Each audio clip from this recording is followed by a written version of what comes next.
G'day jabronis, it is the Verd, back with you again, and basically this is just an upload that's been kind of needing to be done, which is the PMC stuff. I've been kind of behind with it, which I do apologize for. My computer for some reason has been having issues uploading files, so I'm hoping this one works and goes through. If you're seeing it, then it has, and I'm stoked because I've been trying to fix this thing for like a week and a bit, so it's just annoying. Anyway, so what I'm going to try and do here is recap my last 3 weeks of the PMC that I've had.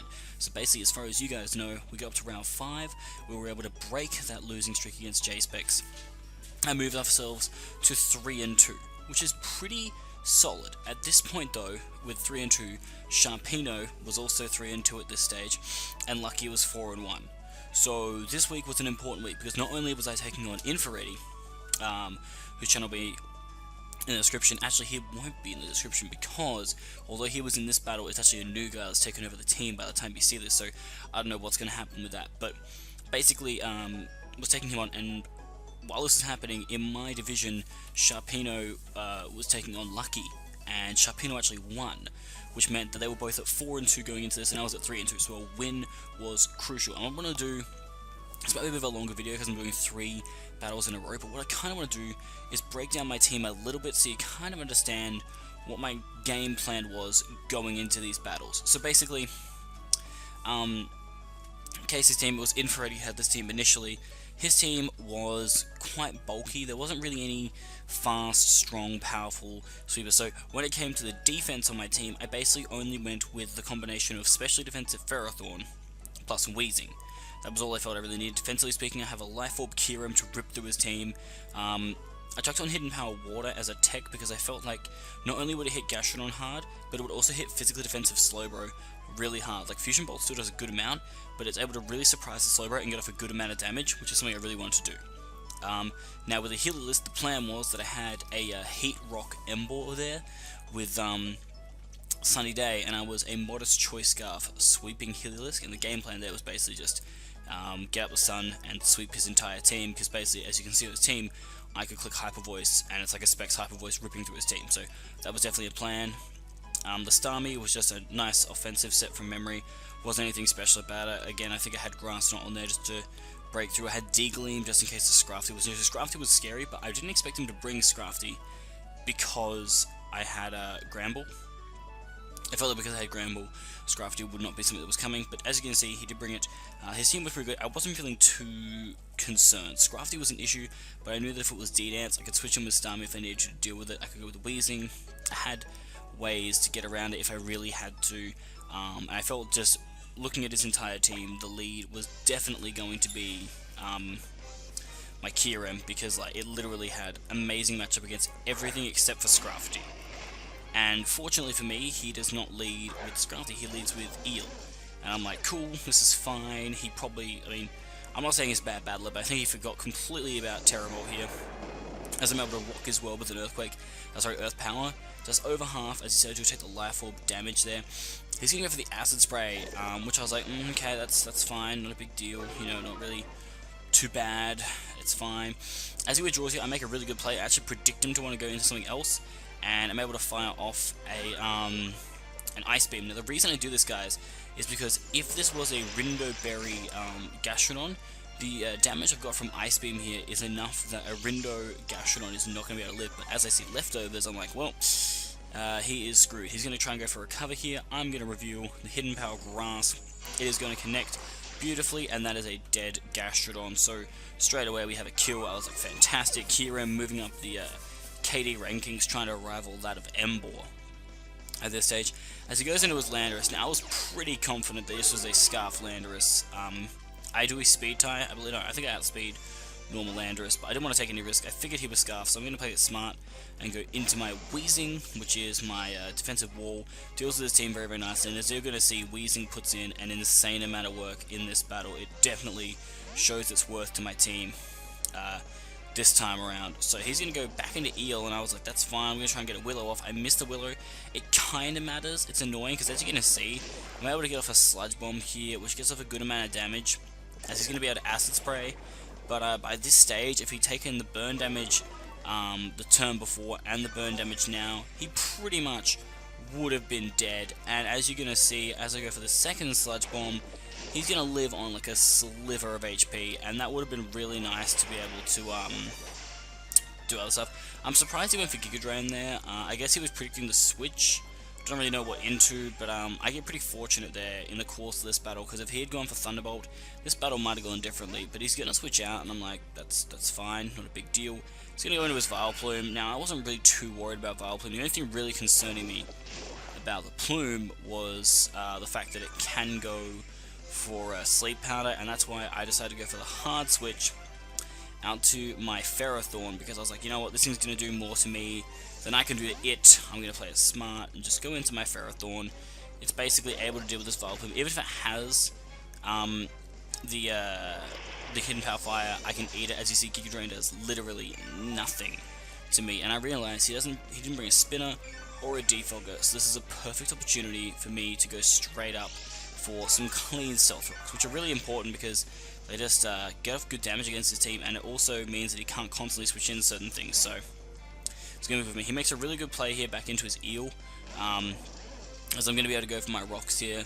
Nice and clean, happy days. Okay, so Rocks are up, things are looking good, and I know that he's probably going to try and go for a Flamethrower or Acid Spray or something, so I'm going to take the advantage and go straight back into Kyurem, because I know that Kyurem can come in here and basically live any hit that Eel wants to throw at me, and then I can just decimate whatever I want. So he's going to Acid Spray. It was an interesting choice to go for Acid Spray against a Ferrothorn. It wouldn't actually affect Ferrothorn, so I don't know if he was predicting me or what, but I'm going to be able to rock his world here with this Ice Beam as Kyurem picks up its second kill of the battle. Kyurem's been a bit dormant when it comes to my team. I haven't really been able to get as many kills with it. It's more its presence in my team that's been very effective, but as you're seeing now, it's starting to really rack up the kills. Now he goes back into Landorus, takes those rocks, which is nice because, as we said, I'm pretty confident he's Scarfed, so it's going to work out pretty well for us. I didn't want to risk my Kyurem. I know this thing can come back in later and probably get another kill, so I don't want to risk anything. I'm going to go back into my Weezing because I know that I can wall his Landorus pretty solid at this point. He does go for the Rock Slide, but as you can see, I am a physically defensive Weezing, so Rock Slide is going to do pretty pitiful damage. I was pretty much free here to go for another Sludge Bomb. The reason for that is because I did have Toxic Spikes in this Weezing, because he has no form of hazard removal, and so Toxic Spikes were just so nice against his team. But unfortunately he brought Vileplume, so I didn't want to go for them straight away, but you'll see a bit later on they come into play. As I'm able to get the burn on the Vileplume, and I realise now, okay, if he has Sludge Bomb, you know, will that, and I decided to take a calculated risk. I realised, okay, his best play here is probably going to be that he's going to go for the Hidden Power Fire if he has it, predicting me to go into Ferrothorn. He saw me do it last time, it makes sense. He actually just goes for Sludge Bomb, which, as you're going to see, does a decent amount, which tells me he's maybe more offensive, but then again, I don't have any special defense investment, so that could also be the case, but he takes a ton, so I realize, okay, this is pretty good for me. This Vileplume is getting nice and weakened. I can work with this. This is fine. Sludge Bomb connects again, and down goes Vileplume. So Weezing has picked up a kill. Its first kill for the season, Dean Ambrose. I was pretty stoked at this stage, and things were looking in my favor. And then he goes into Slowbro, and I was a little bit apprehensive about Slowbro. I was like, this thing is a bit of an issue, but I do have ways around it. So the first way that I figured was Ferrothorn. And at the end of the day, Ferrothorn works pretty well here because if he doesn't have the Flamethrower, we're pretty much set to be able to do some nice work to this thing. And as you see, he didn't Mega Evolve there with Mega Slowbro, but he is going to Mega Evolve this turn. Really, it didn't matter in the long run because that turn where he didn't Mega Evolve, him not being Mega, it didn't change the course of the battle at all, I don't feel. As he's going to go for Flamethrower, I was kind of hoping I could live this, but I realized he is a very offensive Slowbro, and down goes Ferrothorn. But that's good for me because that tells me he's a bit more aggressive, so I can take advantage of that. I am going to go into my Emboar here, and the reason for it was because I said, okay, you know what, I can go for Sunny Day here. We are going to be so good, it's going to be fine. Unfortunately, I was in this battle at like 6 in the morning when it happened, and I'm gonna misclick here, guys, and accidentally click Solar Beam instead of Sunny Day. And obviously this is a Scarf Landorus, so he can just click Earthquake and rest in peace, Emboar. My MVP so far this season just got wrecked for no reason. Unfortunate. I'm gonna go into Starmie here because 1, I knew I could live in Earthquake, and 2, I expected him to go into Slowbro. It made a lot of sense, like, for him to go into Slowbro against Starmie, but for some reason he chose to stay in. I'm gonna be able to still get off a decent amount with Analytic Grass Knot. I don't, like, super agree with his decision because, like, I easily could have gone into Wheezing. I could have done so much other stuff. It didn't really make sense to me. It's going to go into Scrafty now, as I'm going to retreat into Wheezing. I wasn't too sure about that play. I was a little bit scared at this point, though, because I really wanted to double back into Starmie on this turn, but I realized, you know what, I don't think he's running the Shedskin variant. I don't think he's running, if he was going to run the Shedskin variant, he wouldn't run D-Dance, he'd run Bulk Up, because that's the better set in this situation. Obviously, it's not if he knew, but I'm going to go for Willow here, as it does turn out, as I found out after the battle, he was a Moxie Scrafty. So, being able to burn him has completely shut him down. That is, like, best case scenario for me now. Wheezing completely walls this thing. I got players for days. I'm going to Pain Split here because he had so much HP, and that gets me up to a pretty good amount. And what it's just doing, guys, is just weakening this Scrafty. It's just weakening it bit by bit for me, which is very, very nice. He's going to go for a Drain Punch here. Remember, this is a +1, but burn Drain Punch, so it's going to do, like, nothing. I think it's a 12 damage right there. So, Burn's going to do more than he's healing. I'm going to go for a Sludge Bomb. The reason I do this is because I want to get him down into a certain range, and that's the range I'm looking at. To the point where Drain Punch plus Burn is going to kill him, and that means that on the turn that he decides to sack himself to my Wheezing, I can get up this layer of Toxic Spikes. Now this is really important because Vileplume is down, so this is going to affect his Slowbro, and that's really, really important that it affects his Slowbro at this point of the battle. As he's going to go into Slowbro now, and as you're going to see, the poison takes effect, and that is awesome. That's so good. Now at this point I knew his only attacking moves were Calm Mind and Flamethrower. I'm going to go for a Pain Split here because I figure, okay, he's going to probably have something like Slack Off. He's not going to go for it straight away though, as he does go for the Calm Mind, so I predict that nicely. What this also means by him going for Calm Mind is now I have a decent check to his Landorus for the rest of the battle. I'm at enough health where I can take multiple Rock Slides and deal with it, get a burn off. It's all good. His Slowbro is weakened to the point where I know that he's going to go for a Slack Off. I take the risk and I go into Helios because I figure there's no way he's not going to go for a Slack Off here. It's his best possible play. Psychic, I mean, I could outspeed, so it just wouldn't be like his best play, especially since he's poisoned, and I could just revenge with anything I want. So I predict him there really nicely, and I realize, okay, I'm modest Helios. This Thunderbolt's going to do a lot. It's an offensive Slowbro. It should hurt it quite a bit, and as you're going to see, that's a +1 special defense Slowbro.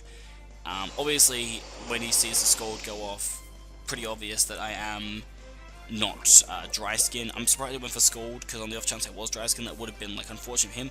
But Slowbro goes down to the poison, which means that Wheezing actually gets the kill on Slowbro, which is pretty awesome.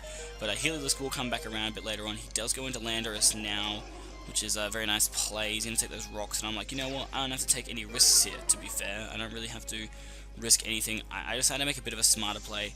Since this is pretty much his only Pokemon left, I'm going to go into Starmie to sack it. I have my reasonings for this.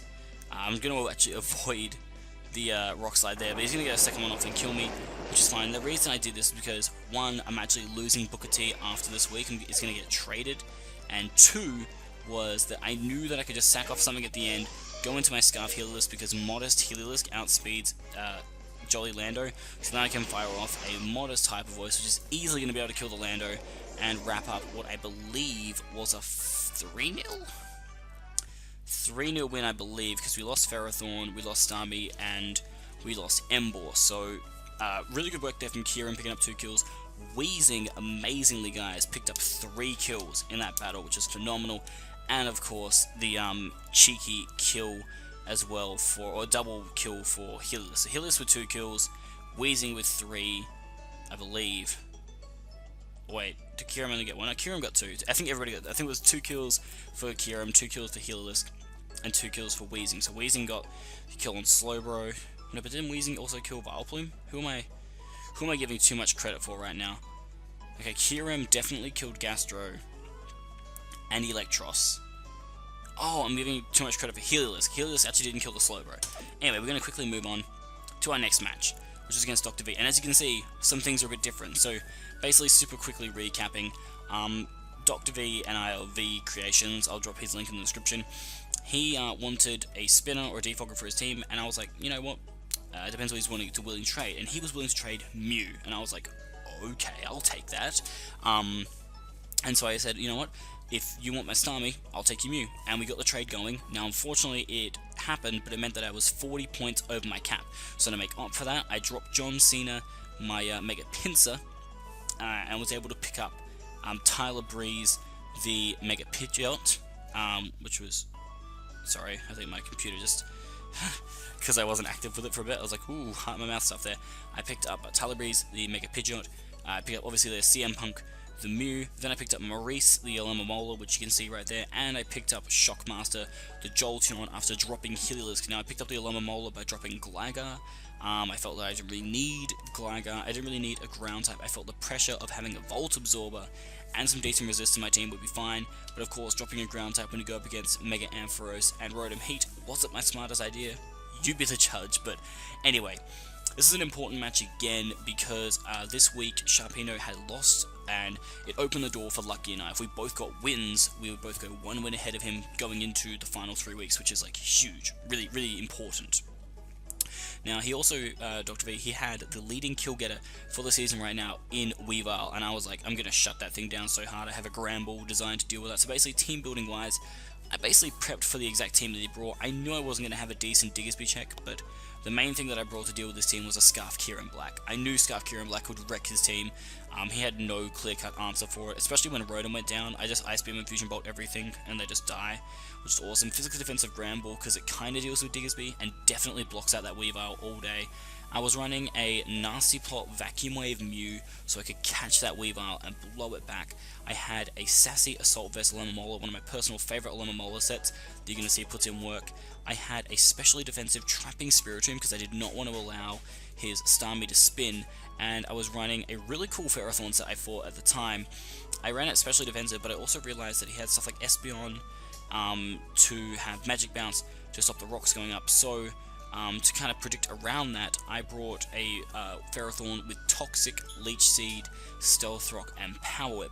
Now the reason for that was because it would allow me to go for Toxic or Leech Seed first to see if the Espeon would be there, and if it did come in I could just go straight for the Power Whip or whatever. I had an Occa Berry just in case as well, because one thing about Weavile that's really good about it is it can run other than Low Kick and naturally get Fire. So that was kind of one of the predictions around that, but we're going to jump in to this battle straight away into another battle. Get excited, people. So Dr. V issuing a challenge. He leaves out with Torn, and I was like, this is fine. I laid out with Kieran.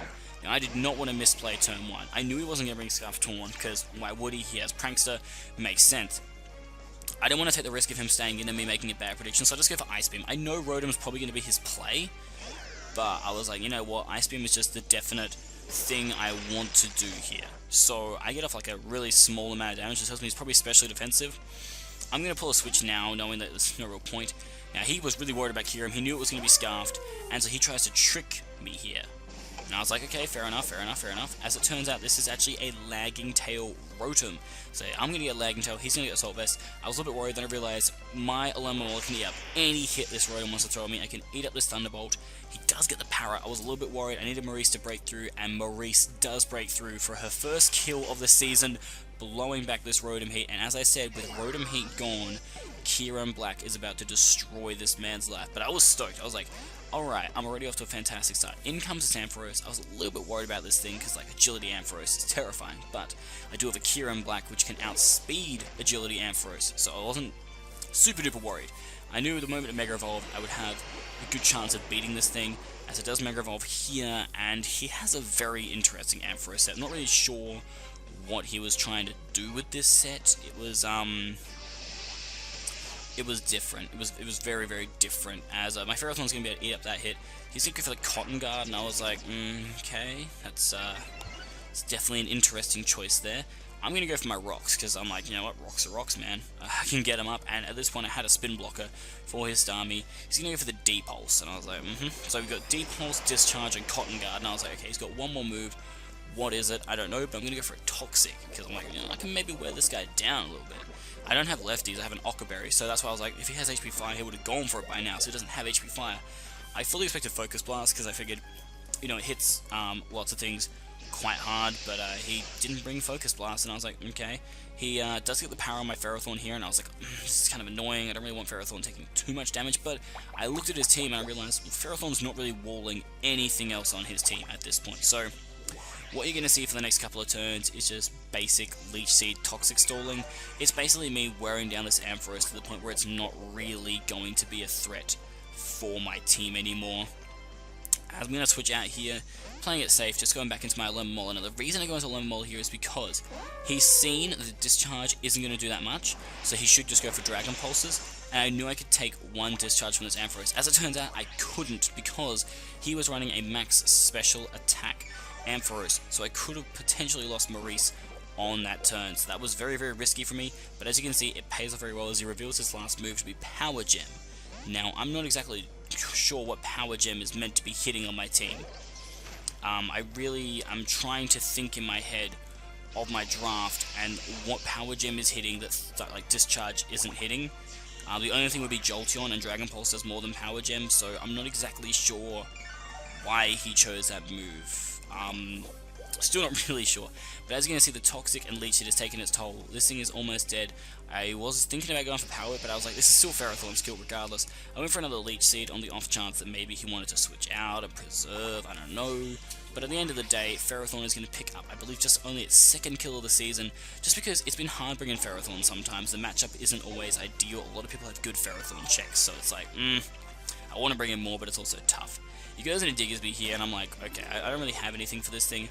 I went for a Power Whip because I figured, okay, he has to attack me here and probably show what item he might be at this point in time. And if he doesn't take me, tries to go for an SD or Agility, I can go for a Power Whip and kill him. So I kind of let Kevin Thorne go down there. There wasn't really much I could do in that situation, as he does reveal Life Orb, and I'm like, perfect. Time to lose a Pokemon. Kyurem can literally just come in and say, well, time to lose a Mon. I'm Scarf Kyurem, there's nothing you can do to stop me, and he just lets his Diggersby fall down. So at this point, it is currently 5-3 in my favor. The crit definitely didn't matter on his Diggersby there, as it was Life Orb. So he's going to go into his Starmie, and I'm like, okay, you're either going to go for a spin, he might go for Dealing, but I am a fully specially defensive Assault Vest Spiritomb. But as you're going to see, some hacks does happen at the end here, which I wouldn't say it prolongs the battle in any case, but it's just kind of annoying. So, goes for spin, won't work. I'm not going to be, playing any games here with you. I'm just going to do my thing, as he's going to go straight for Scald. I'm going to absolutely tank that. I'm going to try and go for Pursue, because I figured his best play here is to switch, right? And now what I've done is my little bait tactic that I do, where it's like, okay, if you switch, you're going to get pursued, so your best play here is to just go for an attacking move on me, which is what I do. It's just an easy Spiritomb bait you can do against people every now and then. I'm going to be able to give Sucker Punch. It does a decent amount. Now this Scald, he was in range of Shadow Sneak the whole time, and he burns me. He gets the 30% burn, and I was like, come on, because now Shadow Sneak is not going to kill him. And I was like, okay, if it's not going to kill him, I need to make a smart play. And as you can see, a little bit more hacks happens, because I'm going to go into my Kyurem. I'm like, yep, cool, Kyurem has got this covered. I can go straight for that Scarfed Fusion Bolt and decimate this Starmie. His switch-ins are a Tornadus, Incarnate, and a Weavile, so I can just go straight for this move and blow him back so easily. Fusion Bolt was a very, very good... Kyurem's got a really bad habit, guys, of having very good rolls to kill things, and it's just not working out for him. As you're gonna see, this Fusion Bolt, Starmie lives on, I believe it was like 2, and he gets off a free spin, and I was like, you've got to be kidding me. That means it's not like that big of a deal, because I'm gonna kill the Starmie next turn, but it basically meant that the Tornadus and the Weavile were taking extra damage on top of what they'd already taken. It basically meant that Kyurem could effectively have clicked Fusion Bolt from there and got 3 kills. That was the basic premise at that point. But Starmie does go down. I'm like, cool, this is awesome. He's going to go into his Tornadus here, and I was like, fine, we're going to go Fusion Bolt. He was actually Bokamberry. I don't know if that was predicting the Jolteon or not. I don't think it would have been able to live a Jolteon here, because Jolteon's incredibly powerful. But as you can see, getting off the Rock's damage would have been nice there. Wouldn't have changed too much, but he actually goes for Heat Wave. So I was expecting Focus Blast as superpower, but he doesn't have either, and I was like, okay. He's going to go for Tailwind now, and I was like, alright, cool story, man. I understand. I'm trying to make Weavile maybe save him, but it's not really going to help him in the long run here, as Kyurem is going to be able to pick up his 3rd kill of the game, taking out the Tornadus here, which I was like, yes, awesome, things are looking great. All that is left is this leading MVP, and the only thing that could save V in this matchup now was hacks, pretty much. That was like the only thing that was effective against him. He is an expert belt Weavile. If he was Life Orb, this would have been over a lot quicker, I think, but he is expert belt. He's gonna go for the low kick here. As you're gonna see, it does 10. Freaking 10. So I'm like, okay, I got this in the bag. All I gotta do is click play rough. This thing will go down. Happy days, victory for the Bird Man. He's gonna go for Ice Cold Crash. I'm like, this is gonna do diddly squat, unless he gets a crit, and I miss a 90% accurate move. And I was like, you cannot be serious. I'm not going to lose this game because of hacks. That's not the way this is going to go down. I go into Alomomola because I know that Alomomola can absolutely eat up these hits from Weavile. I have a lot of physical bulk in this thing, and I can absolutely eat up these hits, especially since it's -1. And I was like, okay, I got this. As long as he doesn't get more hacks, I've got this. I've got the move to destroy him fully paralyzed. And I'm like, this is not happening. This is definitely not happening. And thankfully, I don't get fully paralyzed. I have the wake up slap, and Maurice on debut, she gets 2 kills for my team. I didn't even have to use Mew in this battle, which I was kind of okay with because like I got the victory regardless. So we're going to pick up a nice and clean 5-0 victory there over V, which is really good for our differential. Heading into round 8 of the PMC, we had a ridiculous +16 differential. We were the second best like in-form team in the competition. The best still is the Jersey Dwebbles. They are just rolling right now. They're the team that only just beat us. And then we come to week number 8. Now this is a very important week because this was the first of the divisional rematches that I had.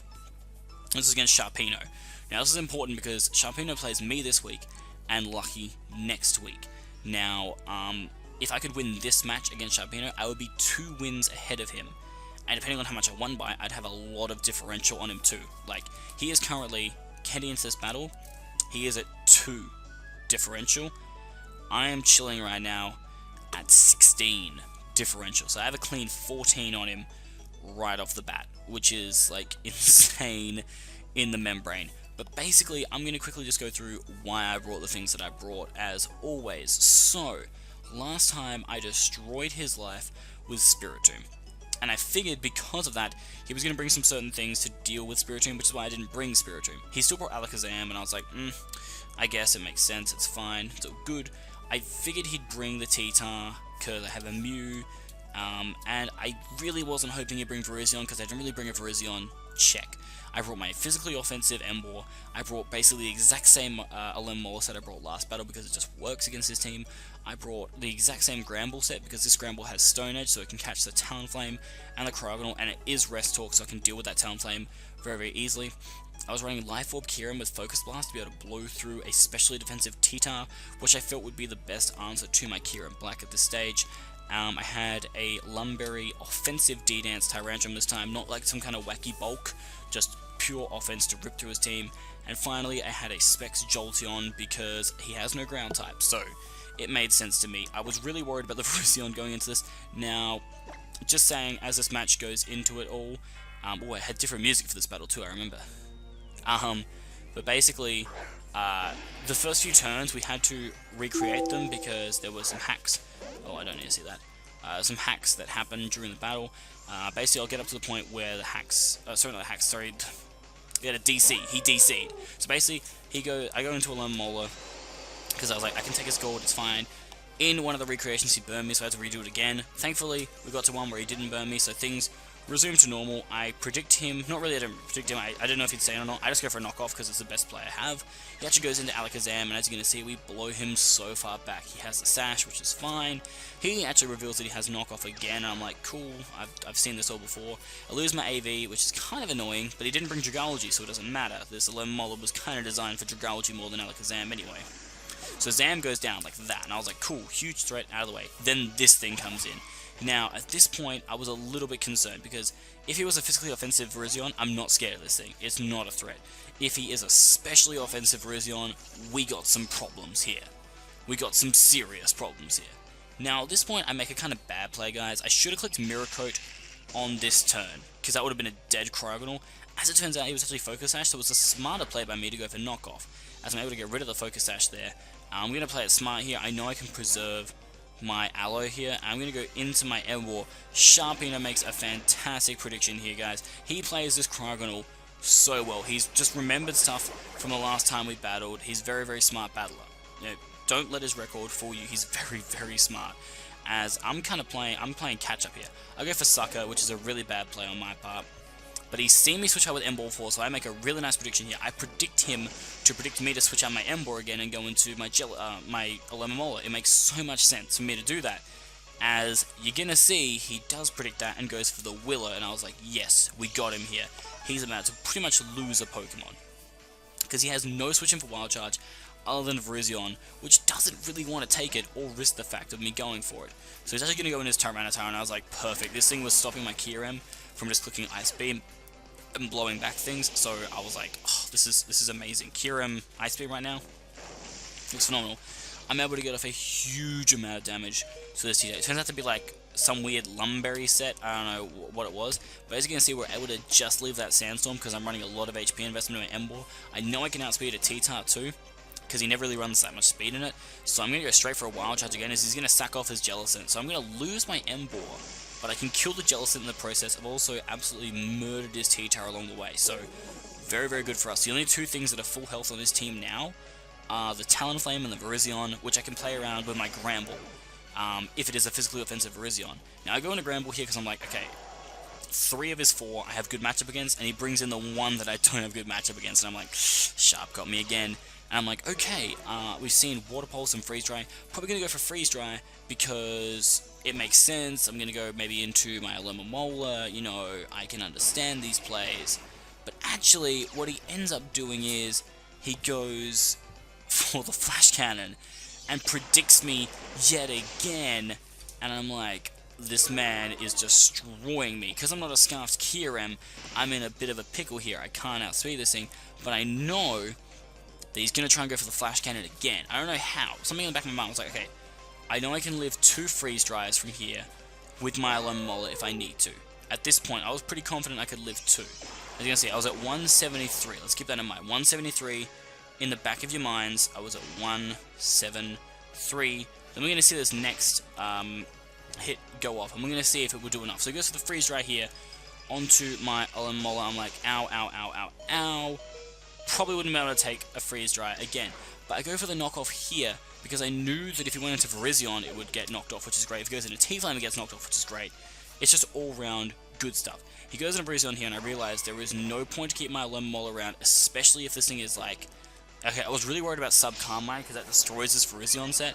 In hindsight I would have ran like Hidden Power Flying probably, because that would have been sick, but I ran Wake Up Slap instead. I went for the Skull Burn because I was like, please. But then I realized, okay, if I can just keep him in doing this stuff, that's fine. As he does kill me, I was like, cool. If he kept going for Swords Dances, could have been a problem. But Defensive Gramble can take like a +5 Leaf Blade if it needs to.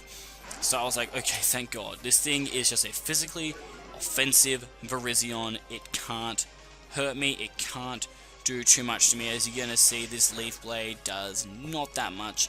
He takes the Rocky Helmet, and Gramble is then able to go straight for the player. Bull Dempsey, I swear, has been my best defensive Pokemon this season. When I need this guy to step up and wall things, he walls them to hell and back. As you're going to see, he brings in his Sharp Beak Talonflame. Now, I'm thinking if he went for a Sharp Beak Brave Bird here, he actually had a decent chance to kill me, judging on the damage. So I'm kind of surprised that he went with Flare Blitz there. I'm not going to lie to you guys. Bit surprised. I'm going to go for Stone Edge and kill off the T-Flame. And I'm like, okay, we got this. It's currently 3-0. No, it's currently 4-0 my favor. And I'm like, okay, I just got to play this smart. T-Tars come in. I don't want to take any risks. So I go for Play Rough on the off chance he tries to D-Dance or set up. He just goes for Flamethrower. I'm like, that's fine. I don't need Gramble alive anymore. That's okay. I can just wrap this thing up. Then I realized Kyurem might miss Focus Blast. So, to play it safe, I'm going to sack off my Jolteon. I'm just going to go for a Specs Thunderbolt. It's going to do a lot, I know, and that puts him in range of Life Orb, Kyurem, Focus Blast. Unfortunately, he misses his Stone Edge, and that sucks for his differential, because that means, instead of this being a 2-0 in my favor, it is a 3-0 in my favor, which means now I have plus 19 differential and he has negative 1 differential. So I am 20 ahead of him now, which is insane because that basically means that he would need to 6-0 his next 2 opponents and I need to lose a couple. It basically means, guys, as long as I'm able to keep the differentials close in my next 2 games and even lose them, I have basically now secured myself into the playoffs. The only way Sharp can now make it into the playoffs is by defeating Lucky this upcoming week. If he can beat Lucky this upcoming week, then everything could potentially get flipped on its head. That's going to be kind of insane. Basically, the Tampa Bay Frogadiers right now, though, we are top of our division, clearly via differential. We are 6-2 with a plus 19 differential, so like when we win hard. We have our next game against the Kansas City Kingdras. They have been a bit up and down lately, so I don't know how we're going to go against them. And then obviously the final match of the season will be the rematch against the Dallas Manetrics. The perfect case scenario for us, guys, honestly, is go check out Sharpino's channel and let's all just pray for this man to beat Lucky. Because if he beats Lucky and we can beat Kingdra, there is no way the Tampa Bay Frogadiers will not clinch first place. We can basically seal the deal on this not championship. We can seal the deal on basically a bye, and it'll be really, really good for us. It may come down to us beating Lucky in the final week, and if it does, then that's going to be awesome. But this has been a long enough video for you guys to enjoy. You've watched 3 matches. We are currently 6-2, like I said. We have gone from being 2-2 to have 4 wins in a row that have propelled us into a very, very good position heading into the final 2 matches of the season. Basically, guys, 2 wins assures us top spot no matter what. There's no way that Lucky and Sharp can catch us now.